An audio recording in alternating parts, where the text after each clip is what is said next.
You may have seen the news over the weekend that the Maduro regime in Venezuela conducted a sham referendum that international observers have condemned as a solidification of power for Maduro and his thugs, and it will essentially eliminate any opposition in the country and change the constitution of Venezuela to allow for the continued crackdown by Maduro's regime forces. The country is on the brink of civil war. This sham vote prompted the international community to respond, with the U.S. leading the way and Treasury Secretary Steven Mnuchin announcing yesterday that Maduro would be personally sanctioned, with the U.S. freezing his U.S.-based assets and preventing any Americans from doing business with the dictator.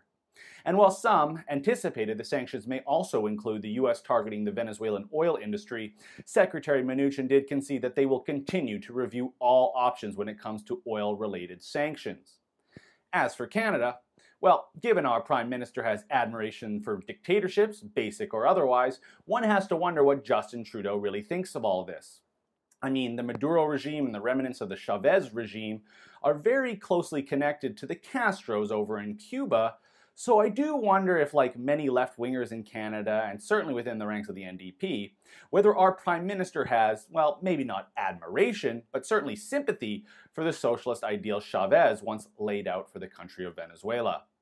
I am, of course, just speculating, but when you consider the response of the Canadian government this week was not to join the U.S. in administering sanctions, but to simply appeal for calm, as one header in a CBC article this week suggested, I really do start to wonder. But beyond the politics of basic dictatorships and Justin Trudeau steering's admiration for them are the politics of oil. Venezuela and Canada both produce heavy crude that the U.S. market desperately needs, as most of their surge in oil production in recent years has come from lighter sweet crude from shale formations. Canadian oil sands and Venezuelan oil are very similar, and to the point made in Oil Sands magazine, Venezuela is Canada's biggest oil competitor.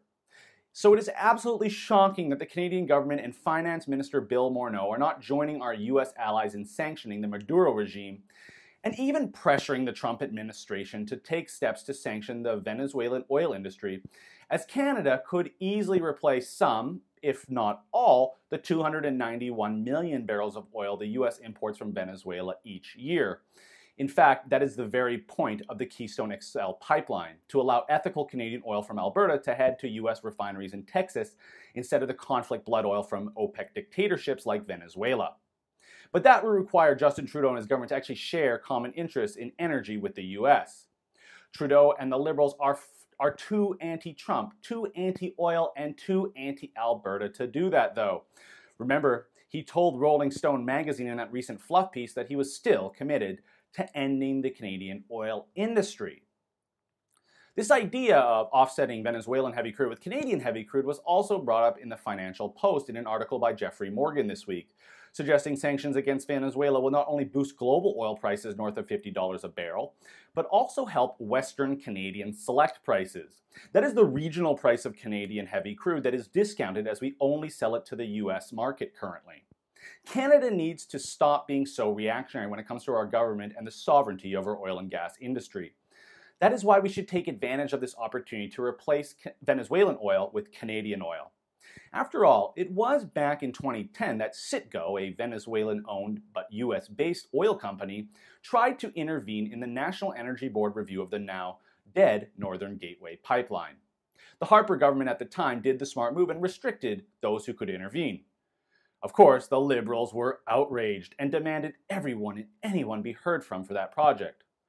Trudeau's position on Northern Gateway is, well, exactly the same as the government of Venezuela's, and he intervened to kill it after it was even approved by the National Energy Board. How fitting.